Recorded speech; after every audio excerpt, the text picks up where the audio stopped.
मैं लीलावती साहू अमन कुमार म्यूजिक के चैनल पे आप सभी का स्वागत करती हूँ। और बहुत प्यारा बहुत सुंदर एक मैं नाच गीत चुटकुला नाच गीत है, हंसी मजाक चुटकुला नाच गीत है, धमाकेदार। भैया के चैनल पे जाएगा, आप लोग भैया को चैनल को ज़्यादा से ज़्यादा सपोर्ट करिएगा, प्यार दिला दीजिएगा और एक लाइक सब्सक्राइब जरूर करिएगा। पूरा वीडियो देखिएगा तब आप लोगों को समझ में आएगा कि ये गीत कैसी है आप लोगों का।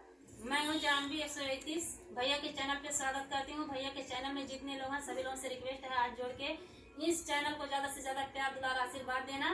और क्या नाम है भैया का? नमस्कार दोस्तों, मैं अमन कुमार भोजपुरी और अवधी लोक गीत। और ये मैं दीदी के पास आया हूँ मिलने के लिए। ये दोनों सिस्टर हमारे हैं और ये दोनों दीदी हमारे चैनल पे गाना गा रही हैं। और कैसा लगा कमेंट बॉक्स में जरूर बताइएगा और चैनल को लाइक सब्सक्राइब हाथ जोड़ के विनती है मित्रों, आप लोग जरूर सब्सक्राइब करिएगा। दीदी माई चाची बहनी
लाई के घून घूनवा हम बालन के समझाई, लाई के घून घूनवा हम बालन के समझाई।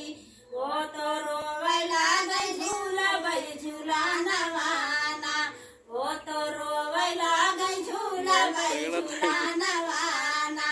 हमके बाल माँ मिलाल बना दानवाना, हमके बाल माँ मिलाल बना दानवाना।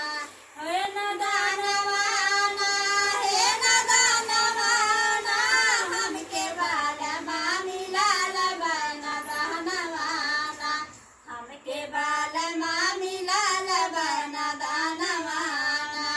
दाई के झूलनवा बालन के समझाई, दाई के झूलनवा हम बालन के समझाई।